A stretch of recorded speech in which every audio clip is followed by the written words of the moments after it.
سمجھ تو صحیح، یہ تیرے لیے کعبے کی جگہ ہے اور تو بیوی کے لیے کعبے کی جگہ ہے، اسے بھی سمجھنا چاہیے، غور کرنا چاہیے۔ 5 کلو امرود لے کے تو ماں کے کمرے کے قریب سے گزر گیا ہے، بی بی کو جا کے کہتا ہے چل آدھا کلو اماں کو بھی دے آ، اس کے کون سے دانت ہیں، تو پلیٹ میں ڈال کے وہ لائی ہے۔ تو سمجھا ہی نہیں، تو نے غور ہی نہیں کیا، بندہ تو وہ ٹھیک نہیں تھا نپولین۔ تو کسی نے اس سے پوچھا تھا بتا زندگی میں پیسے لینے کا مزہ کب آیا؟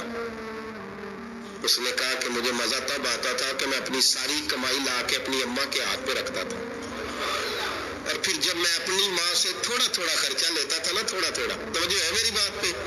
اماں جی 10 روپے دے آجے، کہ تو جب میں تھوڑا تھوڑا خرچہ لیتا تھا نا تو مجھے یوں لگتا تھا جیسے میں بادشاہ وقت کے سامنے کھڑا ہوں اور وہ خزانے کا منہ کھول کھول کے مجھے دیتا جا رہا ہے۔ تو اس ذائقے کو سمجھ تو صحیح بھائی، تو اس کو سمجھ تو صحیح بھائی، یاد رکھے اور غور کرے۔ ماں اور باپ، اور پھر یہ بھی سن لیں، نبی پاک صلی اللہ تعالی علیہ وآلہ وسلم نے ماں باپ کے لیے فرمایا ہما جنتک و نارک، یہی تیری جنت ہے اور یہی تیرے لیے جہنم ہے۔ اگر یہ راضی ہو گئے تو تیرے لیے جنت ہے، ناراض ہو گئے تو چاہے تو ایک 100 پیر کے مزار پہ حاضری دے گا، لیکن جب تک ابا راضی نہیں اتنی دیر تک اللہ راضی۔ یہ حدیث پاک ہے، حضور نے فرمایا جس کے والد راضی اس کا اللہ راضی، اور جس کا باپ ناراض اس کا اللہ۔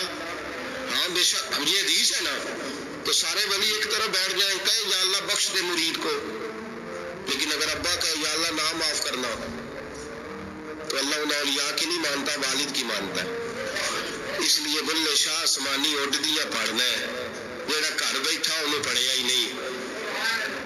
بھائی یاد رکھو، ماں باپ سے پیار کرو، ان کی خدمت کرو، ان کے پاس بیٹھا کرو، اور ماں باپ کو ٹائم دے، وقت دے، چند گھڑیاں ان کے پاس بیٹھے۔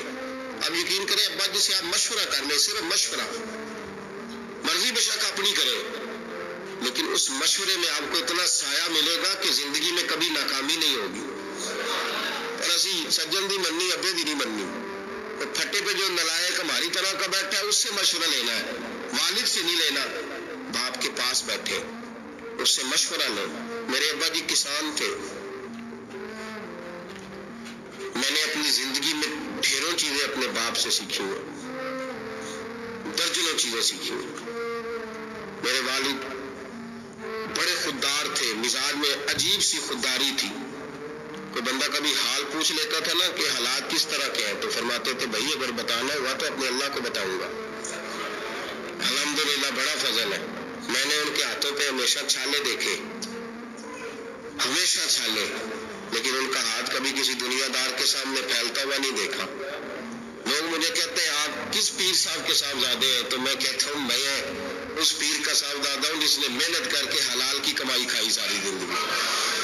یہ لوگ پیر نہیں ہوتے، یہ مرشد نہیں ہوتے، اور میں نے درجنوں چیزیں سیکھی ان سے۔ تو سیکھنے تو بیٹھ، تجھے ہزاروں چیزیں ملیں گی۔ بھائی اپنی زندگی میں ماں باپ کی طرف دیکھو، سب سے ضروری کام ہے انہیں وقت دو۔ اماں کے او بھائی بڑا مشکل ہے دنیا داروں سے تعریف کرانا، اماں دے کول تے آوی 2 منٹ راتی پہ یہ نہ کھی اماں پیر کڈے نہ رضائی جو تیرے کوٹ چھڑا، اماں کہندی جا میرا پتر تھکیا ہے تو سو جا کے، میں کدو کام لگی سا، میں کدو حلوان نہیں سا، جا سو جا کے۔ بس یہ کاروائی ہے، تو نے 2 منٹ کے لیے کہہ دیا، سویرے پورے محلے میں تیری اماں کہے گی اللہ میرے پتر ورگا پتر سارے نوں دے، راتی آندا ہے تو میں گھٹ کے سوندا ہے، اللہ گھٹیا کوئی نہیں سو ابھی کاروائی پائی سو، لیکن وہ سب کو بتاتی ہے۔ تو بھائی اتنی قیمتی چیز اور تو چھوڑ کے بیٹھ۔ میں کبھی جلسے سے دیر سے آتا تھا نا، تو جاتا نہیں زیادہ جگہوں پہ، کوشش کرتا ہوں کہ چلو ماحول کے مطابق، تھوڑا خشک آدمی ہو تو ہر جگہ سیٹ نہیں ہو پاتا، اس لیے کم جاتا ہوں۔ تو کبھی رات کو آتے تھے نا دیر سے، میری اماں جی شوگر کی مریض تھی، تو میں چھوٹے بھائی کو فون کرتا تھا کہ اماں جی سو گئے تو میں سو گئے۔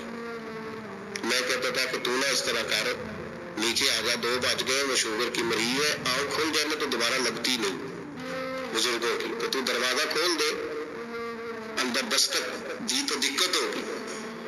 تو میں جوتے اتار کے اندر داخل ہوتا تھا تو پہلا قدم رکھتا تھا تو میری اماں بول پڑتی تھی پتر آگے آگے. او بھائی تو اس درد کو سمجھنا. کوئی تجھے ملے گا، کوئی ملے گا تجھے ایسا؟ اب میں دور دراز بھی چلا جاتا ہوں، ان کی زندگی میں نہیں جا پایا، میں تجھے ہم نے نہیں جانا، گھر میں رہنا ہے. اس کیف کو سمجھ لے، اس دولت کے قریب ہو جا. حضرت ابو ہریرہ رضی اللہ تعالیٰ عنہ فرماتے میری اماں بوڑھی تھی، میں ان کی خدمت کرتا تھا. باپ کی خدمت اور ماں کی خدمت سب کے حصے میں نہیں آتی. یہ رب جسے محبوب رکھتا ہے اسے یہ موقع عطا کرتا ہے. خوش نصیب ہے جسے بوڑھا باپ ملے اور وہ نوکری کرے. خوش قسمت ہے جس کو بیمار ماں ملے اور وہ نوکری کرے. حضرت ابو ہریرہ فرماتے میری اماں بوڑھی تھی تو ان کا معدہ کمزور ہو گیا تھا تو میں اٹھا کے پخانہ پیشاب کرتا تھا تو کئی دفعہ میرے اوپر کر دیتی تھی. حضرت ابن جوزی علیہ رحمہ نے اس کو لکھا ہے، فرماتے میرے دل میں خیال آتا تھا کہ میں بڑا خدمت گزار ہوں اپنی ماں کا. ایک دن میں حضرت عمر کے پاس بیٹھا تھا ان کے دور خلافت میں، تو ایک شخص آ گیا. اس شخص نے آ کر کے کہا کہ حضرت عمر سے حضور ایک مسئلہ پوچھنا ہے. فرمایا پوچھو. وہ کہنے لگا حضور میری اماں بوڑھی ہو گئی ہے، بیمار رہتی ہے، مریضہ ہے، مجھے آواز دیتی ہے بیٹے پیشاب آیا ہے، آواز دیتی ہے تو میں اماں کو اٹھاتا ہوں. ابھی میں بیت الخلاء تک واش روم تک جاتا نہیں کہ میری اماں میرے اوپر پیشاب کر دیتی. حضرت عمر سے کہنے لگا حضور بچپن میں اماں پہ پیشاب کرتا تھا، اب اماں میرے اوپر کر دیتی ہے تو حق ادا ہو گیا نا. حضرت ابو ہریرہ کہتے ہیں جب اس نے سوال پوچھا تو میرے بھی کان کھڑے ہو گئے. میں نے کہا یہ تو میرے والا مسئلہ پوچھ رہا ہے، میرے والا مسئلہ پوچھ رہا ہے. میرے پاس ایک دوست جمعہ پڑھنے آتے ہیں بڑی دور سے، انہیں کہنے لگے حضرت صاحب جدوں بھی میں آؤں نا تسی میری ہوئی گل چھیڑ دیندے ہو. وہ جو بات ہوتی ہے نا بالکل میری ہوتی ہے. میں نے کہا نہیں یار جو میں کر رہا ہوتا ہوں وہ میری بھی ہوتی ہے، وہ سارے معاشرے کی ہوتی ہے. ہمیں لگتا ہے کہ میری ہو رہی ہے حالانکہ وہ بات ہماری سب کی مشترکہ ہوتی ہے. سن لے اور یاد رکھ لے. حضرت ابو ہریرہ فرماتے میرے کان کھڑے ہو گئے. میں نے کہا اس نے تو میری بات پوچھنی شروع کر دی. حضرت فاروق اعظم سے کہنے لگا حضور بچپن میں اماں پہ پیشاب کرتا تھا وہ میرے اوپر کر دیتی ہے تو حق ادا ہو گیا. حضرت عمر کہنے لگے نہیں کوئی نہیں ہوا. اس نے کہا حضور مجھے سمجھائے وہ سارے کام جو میں اماں کے ساتھ کرتا تھا اماں میرے ساتھ کرتی ہے تو کیوں نہیں ہوا؟ حضرت عمر کہنے لگے بھائی پیشاب تو بھی اماں پہ کرتا تھا اور اماں بھی تیرے اوپر کرتی ہے، پر تیری اور تیری ماں کی سوچ میں بڑا فرق ہے. اس نے کہا حضور کس طرح؟ تو کیا جواب ہے سیدنا فاروق اعظم کا، لو کان نبی بعد لکان عمر ابن خطاب. کیا جواب ہے؟ حضرت عمر فرمانے لگے تیری اور تیری ماں کی سوچ میں بڑا فرق ہے. کہا حضور کس طرح؟ فرمایا جب تیری اماں تیرے اوپر پیشاب کرتی ہے نا تو دعا کرتا ہے کہ یا اللہ بوڑھی ہو گئی ہے اسے پردہ دے دے، اور جب تو اپنی اماں پہ پیشاب کرتا تھا تو وہ دعا کرتی تھی یا اللہ میرے لال کو لمبی زندگی عطا فرما. فرمایا یہ تیرا اور اس کا فرق ہے، تو پردے کی دعائیں.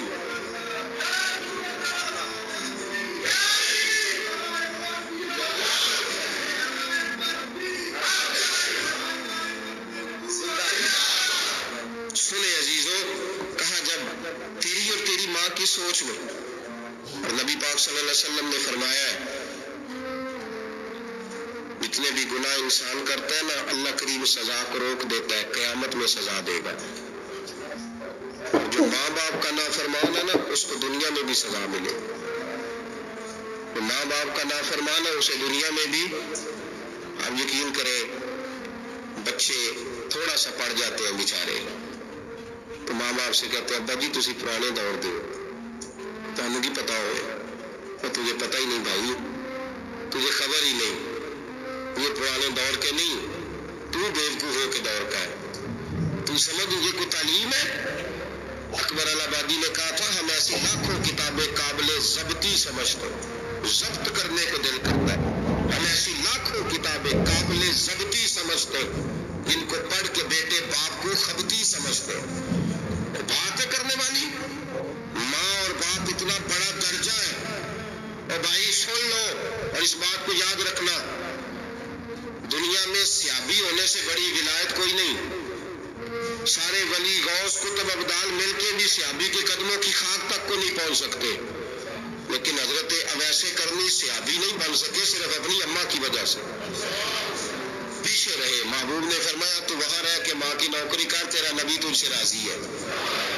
اتنا بڑا کام انہوں نے چھوڑ دیا، حضور کی ظاہری زیارت نہیں کر پائے، اور تو کہتا ہے میں فلانے پیر صاحب کے آستانے پہ ہوتا ہوں، اماں بڑے بھائی کے پاس ہوتی ہے، میں جاتا ہوں تنظیموں کے ساتھ، جماعتوں کے ساتھ، اور اماں فلانے کے ساتھ. یہ کیسی بات ہوئی؟ یہ کس طرح کا مسئلہ ہوا؟ یہ تیری ڈیوٹی ہے، اس ڈیوٹی کو پہلے ادا کر، نوکری کو پہلے کر، فرائض کا ادائیگی پہلے کر. تو فرض چھوڑ کے نفل کے پیچھے جا رہا ہے، اس کام کو پہلے سر انجام دے. میرے نبی پاک صلی اللہ علیہ وسلم نے فرمایا والدین کے نافرمان کو دنیا میں سزا ملتی.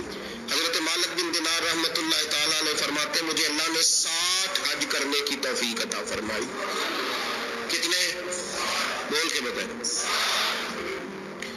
جس بندے کے پاس اتنے پیسے ہو کہ حج پہ جا سکے، آ سکے، اور جتنے دن رہنا ہے گھر والوں کو خرچہ دے سکے، اس پر حج کرنا